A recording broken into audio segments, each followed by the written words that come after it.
Hey, this is Jasmine. Have you ever wanted to know what is the latest and greatest of businesses, entrepreneurs, musicians, and artists around the world? Have you ever wondered, why did they make that choice, where they're going, and how can I support them? Well, you come to the right place. If you haven't heard already, I have some amazing guests all the way from Africa and as close as Texas, where I live. Check out Noise Zion podcast on Spreaker, Spotify, Apple, iHeart, and 30 plus other platforms.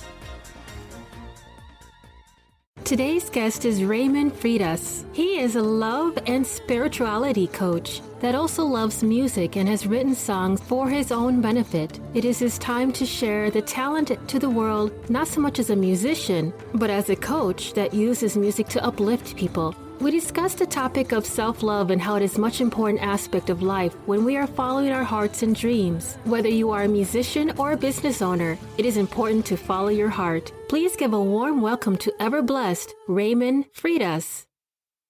Hello, Raymond. Hello, Jasmine. We finally get to meet. Yes.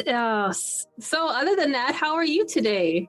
Oh, I'm doing well. I took the day off from work to be on your show. So you did? Absolutely, because this is important to me. This is how I get my message out there. Podcast, stage speaking, social media, all the different tools we have to deliver our message, right? Mm-hmm.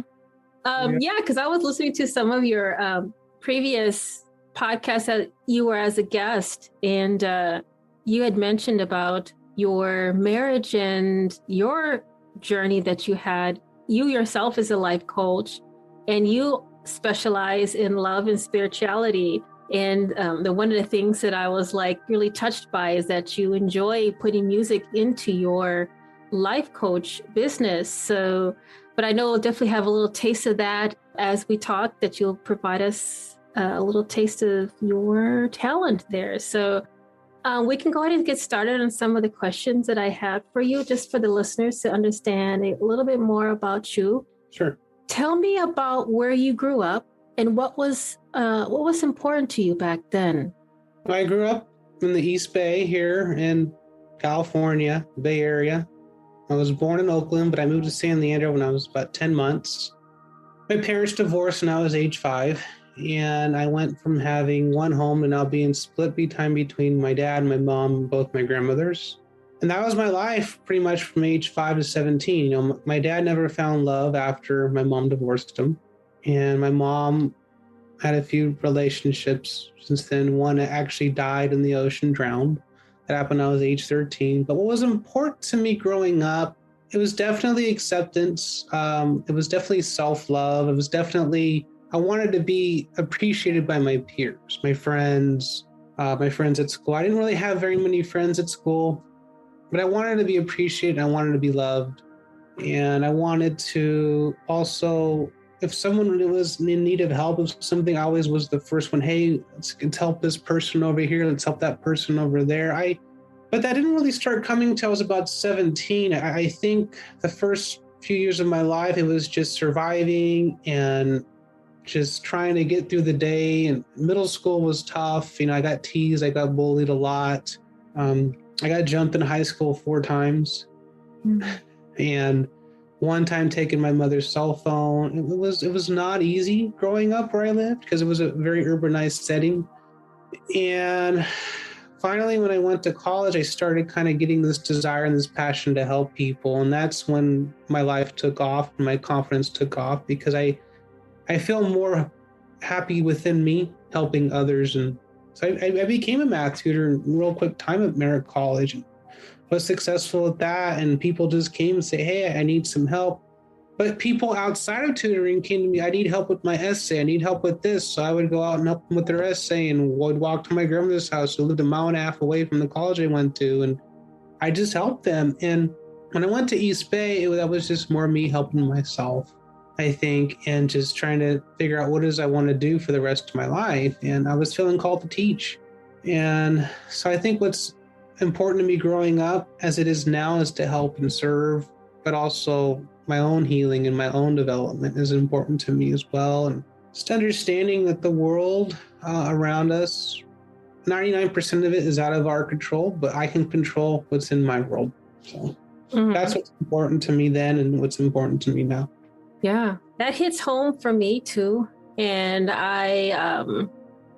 so that's when you actually talk, like, explain where you grew up. It's I can feel the emotion behind it because it does affect me because I've been there before. So, but yeah, it's really hard. But I've noticed that even though there's so many ways that you can use that type of anger and sorrow and the bullying and the abuse that we get in our lives as in our childhood, you can go two ways. You can just be destructive and completely just say, screw it, and I'm just going to be the bad kid that everybody assumes that I am, or nothing, or decide, you know what, I'm going to show them I'm better than them, and just become something better and more positive out of it. So they've gone through a mess. They've gone through chaos and crisis and bullying, and it hurts my heart that there is a lot of people have been affected by it. But I love to see when people say, I made that into something that's became my goal, my purpose, to create a positive, safe space for myself and for others. So that's wonderful that you created yourself to be a life coach, and specifically with spirituality, and also with you deal with marriage couples as well, or in individuals. In regards to I would consider myself more of a spiritual love coach. So I give spiritual guidance for people in relationships, marriages, and even now, like, there are less people getting married for a lot of reasons.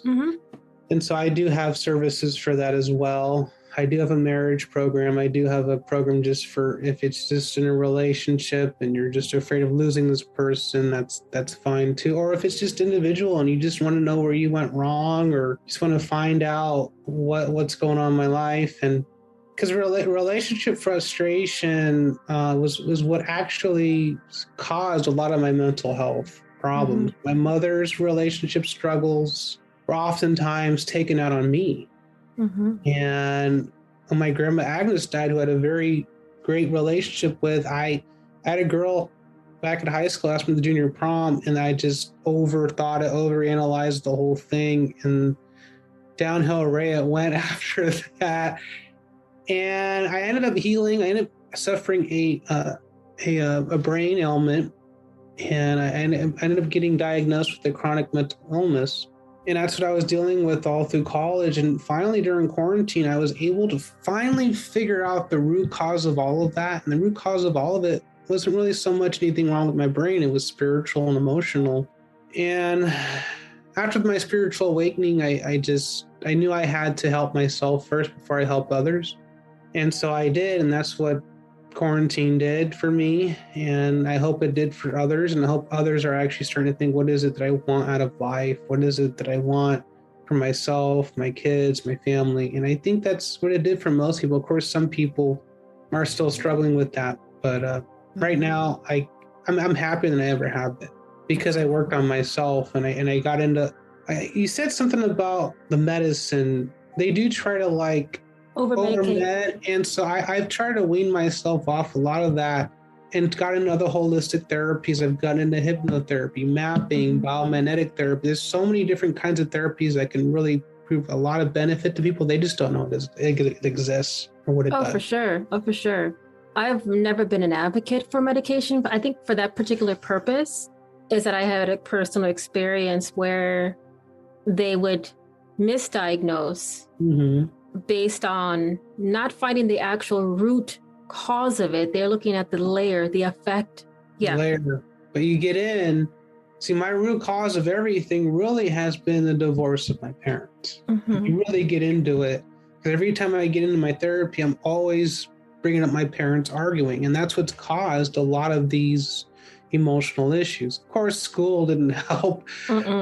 But that's mainly my family dynamic. And although I was loved, I was well loved by my grandmothers and my dad, and my mom did love me, but there were times where it just got too much. And I remember I was 12 years old. I suffered my first panic attack after my mom and dad got into a big fight. People think that kids do not understand the goings on in a home, that they are completely unknowledge or oblivious to what is. But even if they don't understand the words that are coming from their parents in their arguments, they could feel the air. They have a sense of what's going on. And there is that built up tension and stress and anguish. And it just, that rattles children. They just don't understand that they absorb their environment. And they do. A lot of things happen in a childhood that adults are finally figuring out, why am I acting this way? Oh my gosh, that Pandora box has been opened for them. And they're like, wow, now I understand. But they've never had the opportunity to actually sit down and have a moment to do a self-reflection. There's been a lot of people, I can't say a lot, but there is a majority of others who also blaming other people for their own actions. There's other ways that they're dealing with it because they don't understand what's going on with themselves. So to have a love spirituality thing, I know we all know what love spirituality in our definition, but can you tell the listeners exactly what that entails in your coaching, your life coaching and love spirituality? What do you do? Well, first of all, what's going on in our generation, millennials, I want to say we're trying to appeal to that generation. Spirituality is not religion. So I want to make that clear. It is not religion. Sometimes even an atheist could be more spiritual than the most religious person because it's their actions and how they actually approach day-to-day life. And so spirituality for me, as I would relate to a couple, would be making decisions surrounded around your highest version of yourself or God. There's no middleman. There is no middleman telling you, you have to do this, you have to do that. It is between you and your creator or your highest version of yourself to make those decisions. And that's to the root what spirituality is. There's things we can add to it. And I think for years and years and years, we've felt for marriage, I'll just put marriage, a lot of, in the past, we go to a priest or a pastor, family member, marriage counselor. But you see now so many things are happening with the church and all these heinous acts spiritual leaders are not being held accountable for. People are turning away from that. So they're saying, if that's God, I don't want anything to do with that. And I'm like, no, that's not God. That's man's doing. And so the spirituality comes, let's get rid of the middleman. Let's just focus on you and connecting with the inner you. And in the process, you might start experiencing some spiritual stuff. So I'm just a guide. I'm just a guide to guide you to focus on the inner you. Because I feel that's what every spiritual leader that has died preaching is, focusing on the inner you and liberating yourself.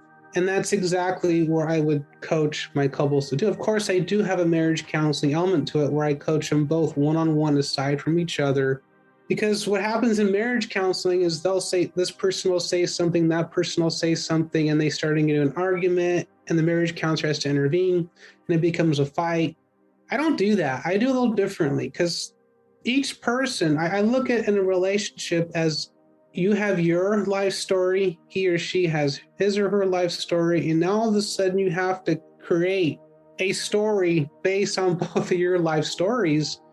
So there might be some individual goals you might want to be achieved too from your own personal life and not just the marriage. And that has to do with career, that has to do with health.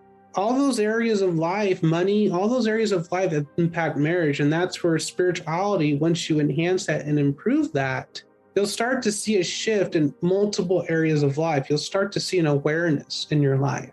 Oh, very interesting. Thank you for sharing that. Thank you. So what is the biggest myth that you see shared as advice over and over again in your field? Well, there's a conflicting advice that I'm getting between the school district and the real world, and that is failure is not an option. In the school districts, they teach this. They tell you failure is not an option. So we get out, we graduate, and we're afraid to fail because it's embedded in us that you cannot fail. You have to succeed by our teachers. And since I've got into coaching and I go back to the school districts to work, I see this myth. that failure is not an option, because when you get in the real world, the only way to learn is to fail. The only way to learn something about yourself is to lose. Now, maybe we don't take a financial loss. Maybe we don't take a big loss that hurts us. But when you actually want to be successful, it could take 4 or 5 times before you actually succeed at something you really want to do. And so that's the one myth I see in schools being preached on that really isn't a myth. It has to be an option at least once or twice or 3 times in your life, because you learn more by losing than winning. A team that loses 0-16 has a lot to learn than a team that goes 16-0 in football. I've learned more by making mistakes. And people are always saying, my gosh, how did you know that? I learned by the mistake of not doing it, trial and error. So. And to go back on the spirituality part, religion preaches on you have to be perfect. You have to do this on this certain day. You have to, but spirituality, there's no rules, there's no regulations. And it's understanding that you don't have to be perfect. You just have to make progress. It's about improving. It's about healing. Like, you make a mistake, don't worry about it. We're human beings. We make tons of mistakes. That's part of my message. Oh yeah. I love it. I think we are born pure. I think everyone is born pure. It's just the world around us corrupts us. I do feel that we can get back to being a pure soul. I think we can all surround ourselves with just positivity. And to be honest with you, in my spiritual awakening, my best man at my wedding was removed. It's almost like he removed himself with just one little conversation. And I'm like, I don't even know what I did. It was just a half hour. I haven't seen him or heard from him since. Oh, wow. So there's certain times in a life where you have to think about, is this person at the same level? Is he going to understand what I'm doing? And if you don't do it, the universe is going to do it for you. Oh, and that's what happened. And he had a lot of struggles. He had a drinking problem. His dad had just died. He's overwhelmed. It was the pandemic, so he lost his job. He was a commercial driver, so he was having some issues. If he came back somewhere along the line, I probably wouldn't even entertain it. I've made so many good friends in the coaching industry. It's like, see you later. As much as I do have love for him and respect for him, I hope he does well by his son. I hope he does well in life, and I hope he figures things out. And he has intelligence, so. Yeah. But that's what happened to me. And you get into this world of just improving yourself and healing yourself. There are going to be people that resent you. It's probably because they're jealous or they have their own problems that they just would never admit to. Oh, for sure. For their actions and how dare you accomplish more than me kind of scenario. But and that happens in the music world too, right? Oh yeah, for sure. A lot of it, yeah. Yeah. Well, speaking of the music world, because I know that's one of the things I wanted to ask you. Sure. Who are the 3 greatest living musicians that you'd like to let the listeners know? So we can here's the thing: is music is such a broad. There's so many different types of music. So I look at 3 different things: influence, longevity, and talent. As far as longevity, you have, even if you don't like rock and roll, you have to respect what the Rolling Stones are doing. They're 78, 79 years old, performing on stage. They've had numerous heart issues. Keith Richards had 4 blood transplants in his life, and they're doing what they love. Keep in mind, the Rolling Stones, it took about first year they made nothing. Second year they made nothing. Third year they made nothing. Getting some sales. In the 4th year, Satisfaction comes out and they're instant millionaires. And they're still doing it. So you could tell they never did it for the money. They did it because they love to do it. As far as talent, there's Tommy Emmanuel, Stanley Jordan, Jeff Beck, all these guitar gods that have taken what someone does and takes it to the next level. Van Halen took what Jeff Beck did and the tapping to the next level.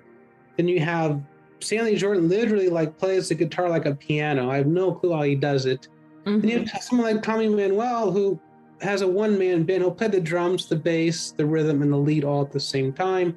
So you have one person that does one thing, and people. So then you have influence. For rock and roll, definitely the Beatles, biggest influences ever, because they were able to get into the new recording industry. They were able to do so many things. Les Paul, another influencer, that without his work in music, you would not have electronic music. And then, of course, in the rap industry, I think Tupac had such a big influence and such a big impact for just all minorities in general.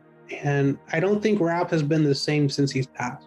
Well, who knows what would have happened if maybe he would have got into civil rights activism. Who knows what would he have got into if he stayed up? Yeah, he would have been completely, way above and beyond his legacy. Yeah. Prior, but just he's amazing. I love all genre, and I agree with you. So it has to be longevity and talent, and just a poet, just genius, and like beyond their years of the times.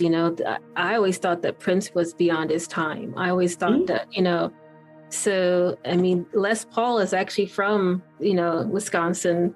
So that was a big thing from us in Wisconsin, the Les Paul. And the fact he comes out with his own guitar and yes, we have and all these recording things, and we got a museum. Without him, you'd have acoustic players. So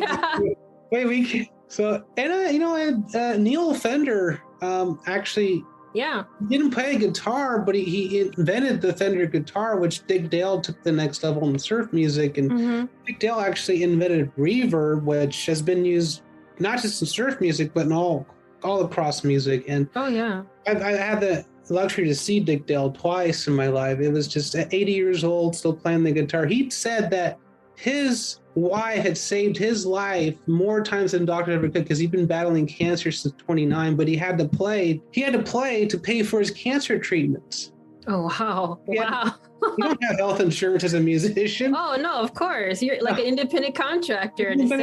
So he had to play to pay for his cancer treatments, and he ended up dying at age 81, but he was vegetarian and a world-class entertainer. The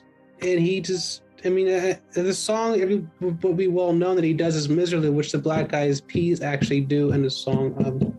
He did in the early 2000s. They kind of covered that one. It's actually an old Jewish song from 1929. I'm learning something even more today. I love it. Thank you. Well, if you want, you'll recognize it once I play it for you. So it goes something like this. Okay.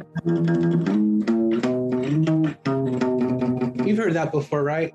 That's Miserably, and that's the Black Eyed Peas started a song like that. So it just influenced from one genre to the next.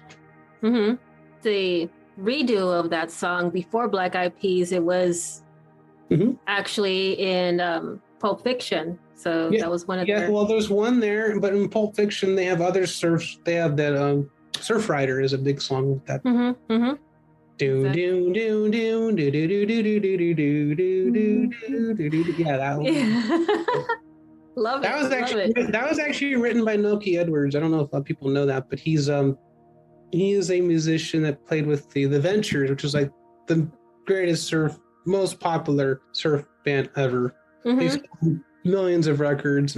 Walk Don't Run is probably their biggest song. Yeah, I love it. Hawaii 5-0. They've written Hawaii 5-0. So. I used to watch that. Yeah. Yes. That is so awesome. I'm learning so much cool things today. Thank you so much. I love sharing my knowledge. Keep it at it. Keep at it. I'm trying. Thank you. So what living person other than a family member do you admire? Do you most admire? Besides a family member, I admire people that give back to society. I admire people who make a lot of money but give a lot of money. Because to help people, it takes money to help people. Unfortunately, it's money makes the world go around. So I like people who have taken care of themselves, take care of their family. You know what? I don't need any more money, so I'm going to start giving it away. And that's who I respect the most. So for a lot of entrepreneurs out there, if you're just starting there, once your family is taken care of and your service is doing well, find a way to take care of others and give money, find causes you believe in, because then you could take philanthropy to the next level. And there's a lot of billionaires out there who just won't do that. Well, I feel like I'm a millionaire in my heart because I think my time is my conversion of monetary. If I have time to do it, like this podcast, I find a way to help others who are struggling as a entrepreneur, artist, or musician, because I myself a voiceover artist. It's a hard industry. So the coaching industry and music industry are very similar. Very similar. You have your top 10 percenters that make everything, and the bottom 90% struggle to get a gig. It really is who you know in the music industry. Like, all musicians pretty much start off the same, but you get to know people. You go, you put here, you put there. It is a business. And that's why I never really wanted to get into it, because I've written like 50 songs in my life. Once I sign a contract, I have to write what they want me to write. And I'm like, think about Ariana Grande. Was writing songs about her anxiety and depression. All of a sudden, it's something else. And I'm like, I know what happened. They said, we want you to start writing this stuff now, because she signed a new contract. You have money, but you don't really have freedom, if that makes sense. Of course, yeah. So I think real freedom means you have money, but you're able to live life under your own accord, which, that's how I see it. And this is, like I said, this has been extremely informative, Raymond. Thank you so much for your time in being my guest. Now, if others are wanting to know more about you, do you have a website or phone number or email address? Sure. Right now, let's keep communications simple. So you can email me, because I don't know who's struggling with their relationship, or that's a private matter. And my number is actually on my Instagram page at Ray of Life Me. On IG and Facebook, it'll take me to my Instagram account and my Facebook page, and my number and email are on there. So there's many ways to get a hold of me. I'm also on heal.me. You can look up Ray Freitas. Heal.me is a platform that I have a booking service with right now. So you can look up me and just look up Ray Freitas, heal.me. There's many ways to contact me. I don't operate with a website. I just have a Facebook page, an Instagram page. You can look me up on LinkedIn. Just look up Ray of Life Me and you'll find it. Absolutely. Is there any additional things that you'd like the listeners to know, kind of like in closing, that I might have missed in our conversation? Yeah. And if you're a musician, if you're an entrepreneur, understand that nothing is worth losing your family. You see this in the music industry all the time.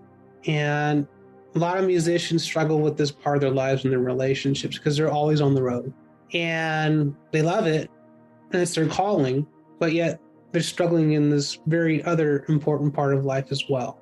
And so I want to encourage people, like, you don't always have to go on the road. Find time to spend time with your family. Find time to spend time with your wife, your spouse, your relation partners, your kid. Because eventually, if you just choose career over your family, they will resent that. And you might be actually still performing, doing well, but you're going to be struggling on the inside because of that. Not everybody is Mick Jagger, where he can have 12 kids and be worth $500 million. Or Paul McCartney. Not everybody can get to that level and have enough money to solve all their problems in the relationship part of their lives. So if you're getting into the music industry, if you're starting a business, please make time for your family. It's your business. You don't have to work it every day. You work it when you want to work on it. And if you make enough money to support yourself, your family, you don't have to make millions of dollars to do that. Make time for your family. Love your family. Make sure you tell them you love them every day. And love yourself. That self-love is so important, especially if you're becoming a music artist or an entrepreneur or whatever it's going on. We have to actually love ourselves. That's the most important thing. Because if we don't, how are we going to have a message of love like I do to the world? How do we actually receive love back when the universe gets it to us? And that's my message today, is make time for your family, make time for your loved ones, and set boundaries. Definitely set boundaries. There's going to be time where you need to work, and there'll be time for family. Never mix the two. Good words. Good words. Thank you so much. Now, did you want to play a little bit of music, or are you good? I can play some music. Yes, let's do it. And here we go. We'll guitar here, but I'm a simple guy. I'm not Les Paul. So I've written a few songs. To me, my music is a gift of the world. Even if someone heard it and wanted to do it for themselves, they can. I don't care about copyright. It's just my gift. And one day when I'm on stage, I'll be having this too. So awesome. This is a little, I'm instrumental, because you can let your imagination take your way with you. And so here's something I have.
Bravo. If you are on the verge of a family breakup, if you just got out of a relationship, you're struggling, you need some spiritual guidance, come see me. Look me up at Ray of Life, me, Instagram, and on Facebook. Yes. Thank you, Raymond. It has been an honor. Thank you so much for this. So well.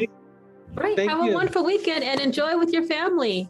Yeah. Thank you, Jasmine. And it was an honor to be on your show. And we don't know where any of this is taking us. Just have faith. Oh, exactly. Exactly. Absolutely. All right. Take care. Have a good weekend. Bye-bye. Bye. Thank you for listening to Noise Palooza Zion podcast. If you yourself is a small business owner, entrepreneur, musician, or artist, or liked what you heard, please share and follow.